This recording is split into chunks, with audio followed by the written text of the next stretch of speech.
नमस्कार, मैं हूं आपके साथ आस्था कौशिक। 3 विमान हादसों से दहल गया सुपर पावर अमेरिका, ये खबर आपको दिखाएंगे। साथ ही बताएंगे वायरल गर्ल मोनालिसा अब फिल्मों में जल्द ही डेब्यू करती दिखाई देंगी।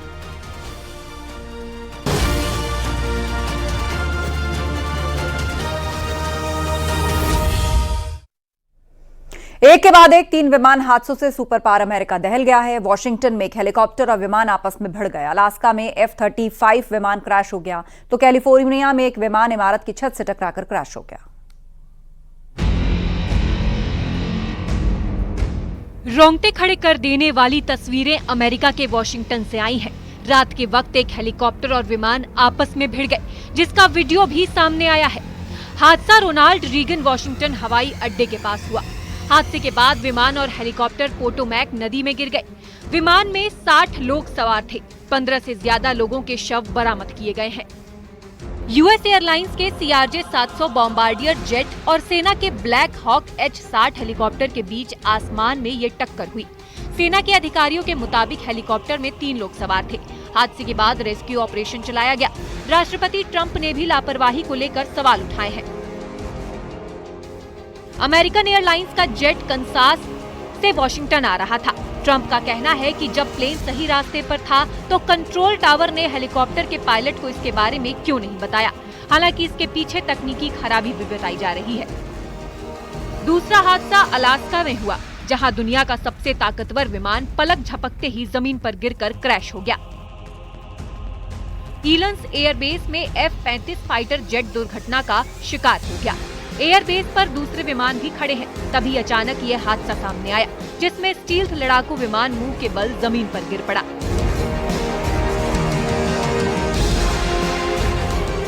जमीन पर गिरने के बाद जोर से आवाज आई, जो काफी दूर तक सुनाई दी। दुर्घटना के बाद F-35 विमान आग के गोले में बदल गया और उसका धुआं दूर आसमान तक फैला। एयरबेस पर हड़कंप मच गया था। सभी को लग रहा था कि विमान को उड़ा रहा पायलट भी शायद ही जिंदा बचा हो, लेकिन तभी पायलट पैराशूट की मदद से नीचे उतरता दिखा। इस भयानक हादसे में उसकी जान बच गई और वक्त रहते वो पैराशूट की मदद से विमान से कूद गया। F-35 लड़ाकू विमान सबसे शक्तिशाली माना जाता है, लेकिन इसकी क्षमता को लेकर अक्सर सवाल खड़े होते हैं, जैसे अलास्का की इस घटना में हुआ। ये पहली बार नहीं है जब F-35 लड़ाकू विमान हादसे का शिकार हुआ हो। इससे पहले भी न्यू मैक्सिको में ये फाइटर जेट क्रैश हो चुका है। पायलट सुरक्षित है और हादसे के कारणों की जांच की जा रही है।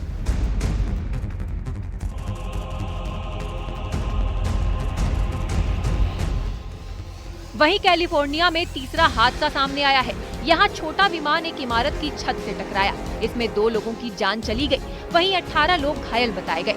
हादसे के तुरंत बाद विमान में आग लग गई। पुलिस और फायर फाइटर की टीम तुरंत मौके पर पहुंची, जिसके बाद घायलों को अस्पताल ले जाया गया। Bureau report, news 18।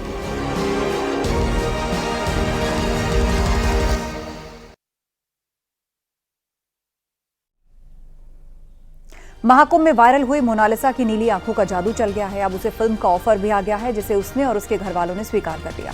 Film director Sanoj Mishra ने मोनालिसा के घर जाकर उसे फिल्म में मौका देने की बात कही।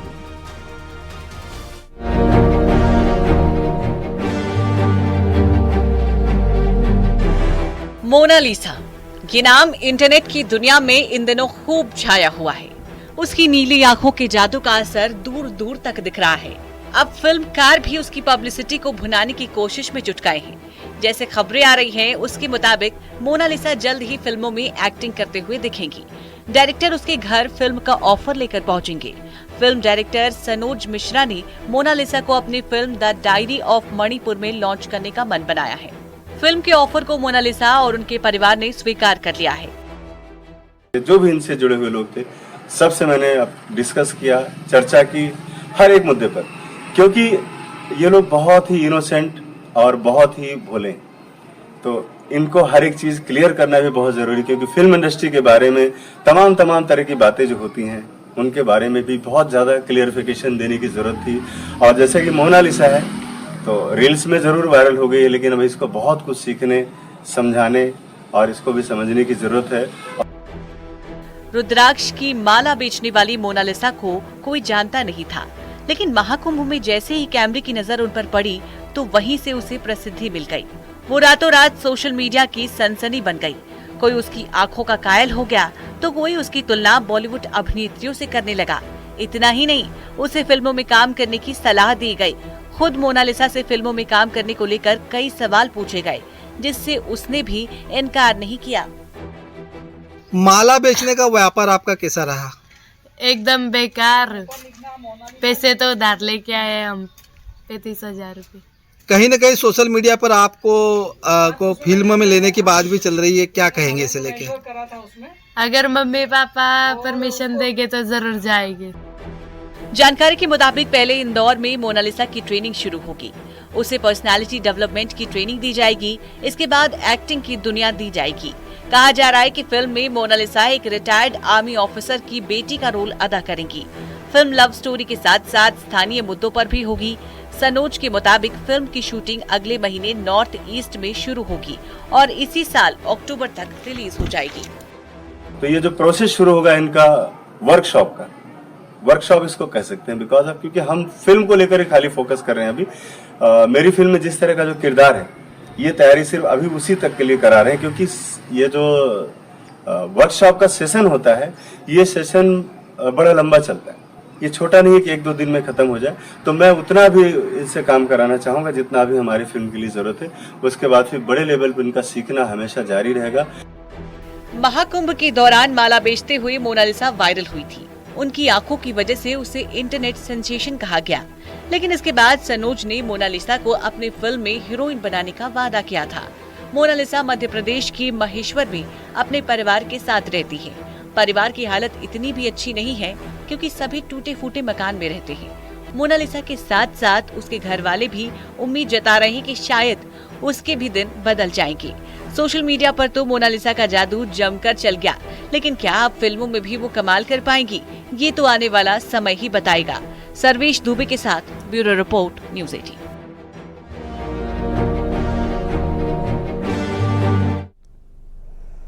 राष्ट्रपिता महात्मा गांधी जी की पुण्यतिथि पर लखनऊ में आयोजित श्रद्धांजलि और दीपदान कार्यक्रम में शामिल हो रहे हैं सीएम योगी। तस्वीरें आपको दिखा रहे हैं। आज महात्मा गांधी की पुण्यतिथि है, 77वीं पुण्यतिथि है, जिस पर लखनऊ में कार्यक्रम आयोजित किया गया है। श्रद्धांजलि और दीपदान कार्यक्रम जिसमें शामिल हो रहे हैं सीएम योगी।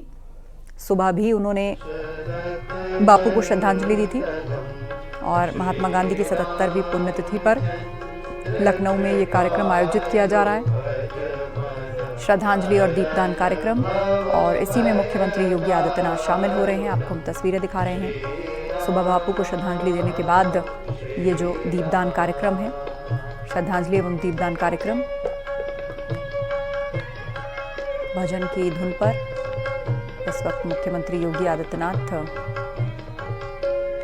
ध्यान लगाकर बापू को श्रद्धांजलि सभी लोग दे रहे हैं।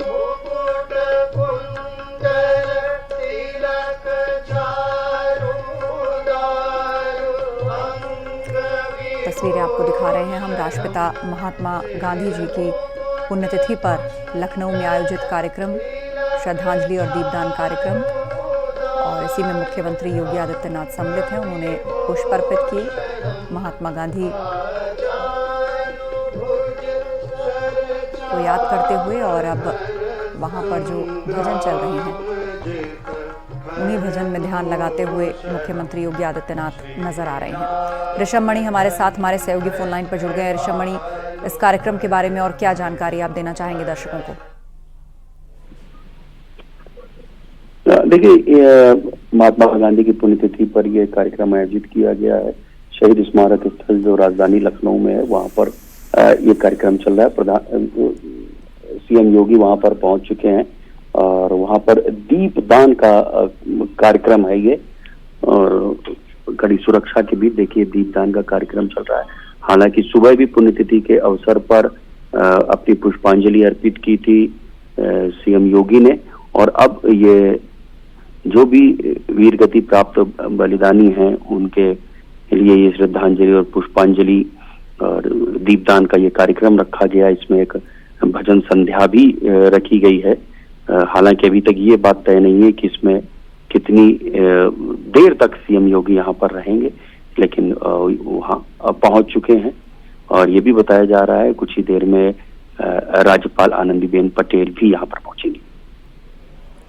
बिल्कुल, और वहां पर श्रद्धांजलि कार्यक्रम और ये दीपदान कार्यक्रम भी इसको कहा जा रहा है। आखिर पुण्यतिथि के मौके पर बापू की यहाँ किस तरह से सब लोग श्रद्धांजलि दे रहे हैं, ऋषभ मणि?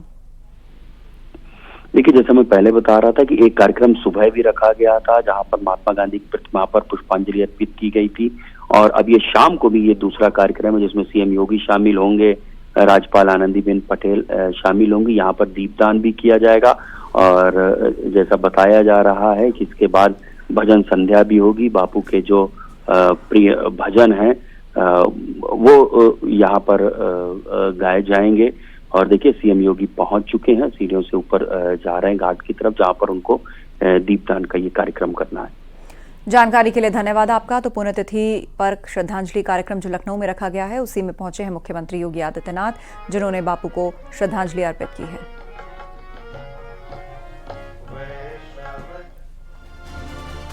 कश्मीर घाटी में एक बार फिर से मौसम की चाल बदली है। गुलमर्ग और दूसरे कुछ इलाकों में बर्फबारी हुई है। हालांकि अभी तक 2 महीनों में जितनी बर्फबारी हुई उसे कम माना जा रहा है और इसकी वजह से आने वाले दिनों में गर्मी जल्द बढ़ सकती है।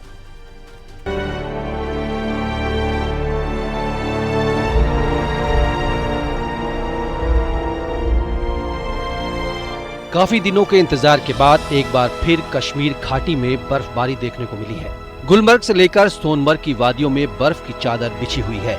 बर्फबारी से एक बार फिर घाटी में मौसम ठंडा हो गया है। लगातार शीतलहर चलने से ठिठुरन भी बढ़ गई है। इसकी वजह से जम्मू के कुछ इलाकों में ठंड लौटी है। मौसम विभाग के मुताबिक कश्मीर के ऊंचाई वाले क्षेत्रों में हिमपात जारी रह सकता है। जम्मू कश्मीर में गांदरबल में भी अच्छी बर्फबारी देखने को मिली है। बर्फबारी से सोनमर्ग में सड़कों पर बर्फ की परत जम गई। बीआरओ की टीम सड़क से बर्फ हटाने के काम में जुटी है। सोनमर्ग से रंगा मोड़ तक बर्फ हटाने का काम चल रहा है ताकि यातायात पर कोई असर न पड़े।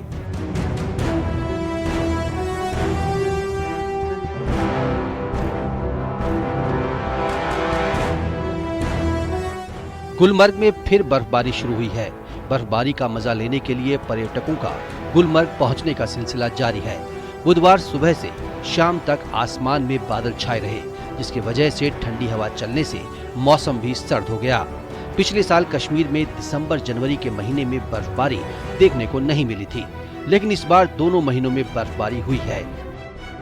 हालांकि ये बर्फबारी अभी भी कम मानी जा रही है, जिससे आने वाले दिनों में गर्मी बढ़ सकती है। मौसम विभाग के मुताबिक कश्मीर की सर्दी की अवधि भी कम हो गई है और ये बदलाव ग्लोबल वार्मिंग का नतीजा माना जा रहा है। इसकी वजह से पृथ्वी के औसत तापमान में करीब 1.5 डिग्री की बढ़ोतरी हुई है, जिससे आने वाले दिनों में ग्लेशियर का पिघलना और पानी का संकट भी सामने आ सकता है।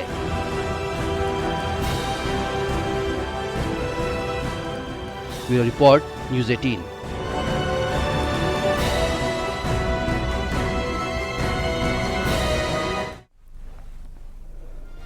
इंसान और पशु प्रेम की मिसालें दी जाती हैं। गाजियाबाद से एक ऐसा मामला सामने आया है। यहां एक शख्स की कबूतरों के साथ दोस्ती की काफी चर्चा है। आपको एक रिपोर्ट दिखाते हैं।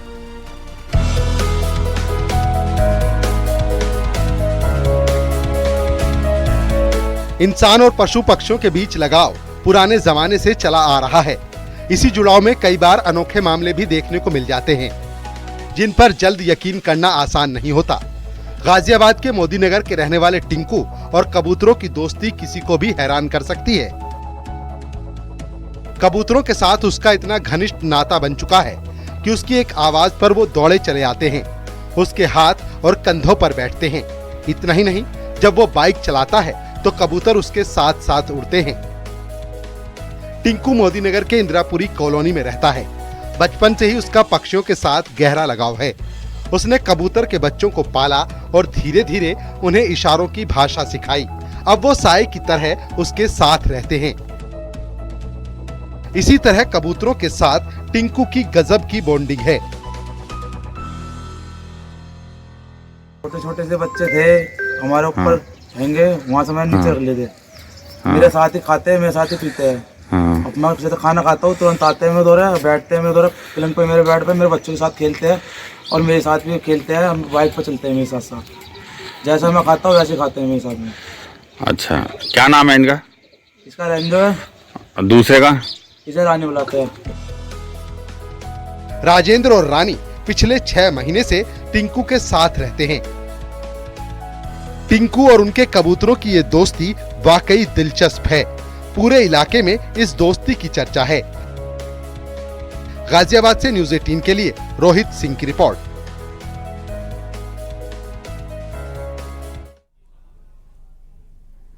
बारात में टशन दिखाने के चक्कर में बारातियों को स्टंटबाजी भारी पड़ गई। मध्य प्रदेश के रतलाम में जब सड़क पर स्टंट की तस्वीरें वायरल हुई तो पुलिस भी एक्शन में आई।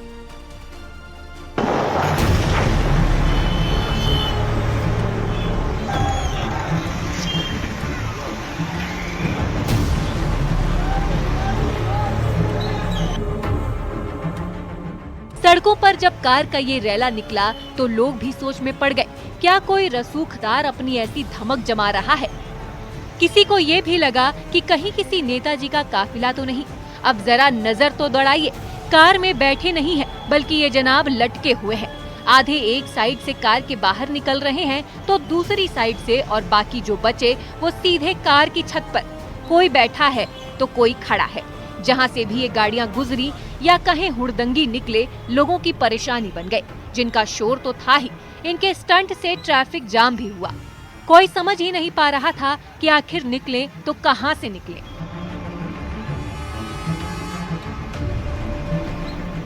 अगर आपको ये भी लग रहा है कि शायद किसी बिगड़ैल शहजादों पर बना सीरियल शूट किया जा रहा है या फिर फिल्म की शूटिंग की जा रही है, तो ऐसा भी हरगिज नहीं है।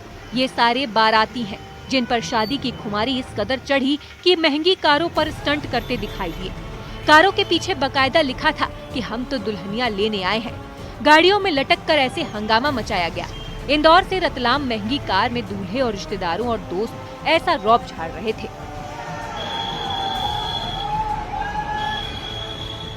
जहां से भी ये गुजरे सब यही सोच रहे थे, भाई शादी में ऐसा दिखावा किस लिए?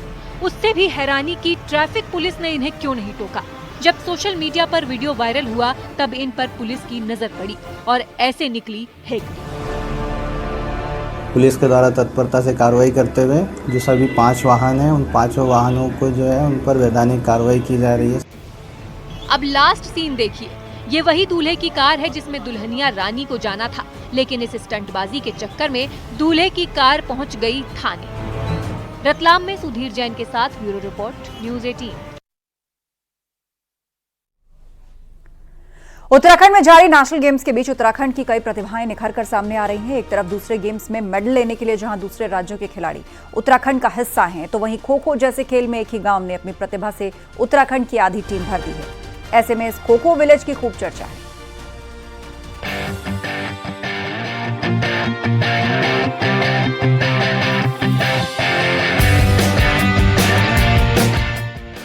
नेशनल गेम्स के बीच ये है उत्तराखंड की खो खो टीम, जो इन दिनों कर्नाटक, केरल, मणिपुर, मिजोरम, उड़ीसा, पश्चिम बंगाल सर्विसेज के साथ मैच में खूब पसीना बहा रही है। खास बात यह है कि खो खो की महिला और पुरुष टीम के आधे खिलाड़ी नैनीताल जिले के छोटे से गांव हल्दू चौड़ के हैं, जो मैदान में अपनी प्रतिभा का खूब लोहा मनवा रहे हैं। हमारे वहाँ हल्दू चौड़ स्पोर्ट्स क्लब है। हमारे वहाँ से 11 बच्चों का सिलेक्शन हुआ है नैनीताल जिले से, ठीक है, और सारे खेलने वाले हैं। सब अपनी मेहनत से बहुत अच्छी तरह यहाँ पहुँचे हैं और हमने 3 मैच खेले हैं यहाँ पे, बहुत अच्छी तरह खेला है। हमने कैंप करा था, उस हिसाब से हमने बहुत अच्छा खेला है। मेरे को 9 साल हो गए सर खेलते खेलते। पहले दीदी लोग को देखा था स्कूल में खेलते हुए, तब से मतलब थोड़ा थोड़ा खेलना स्टार्ट करा, फिर 10th के बाद प्रॉपर खो खो पे।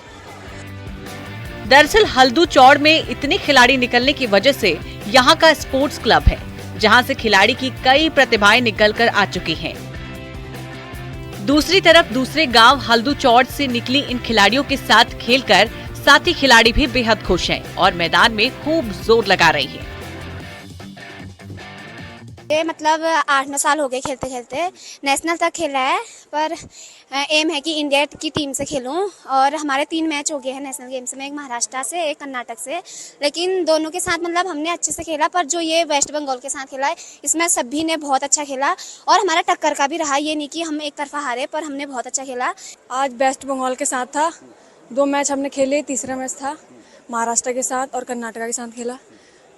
फर्स्ट और सेकंड तो ठीक ही था, ये वाला ज्यादा अच्छा था, इसमें बहुत एफर्ट लगाया हमने।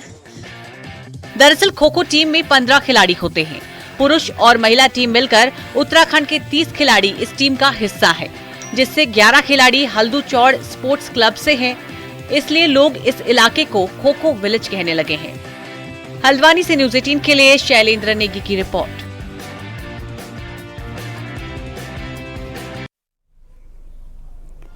और रुकेंगे ब्रेक के लिए, जल्द लौटेंगे।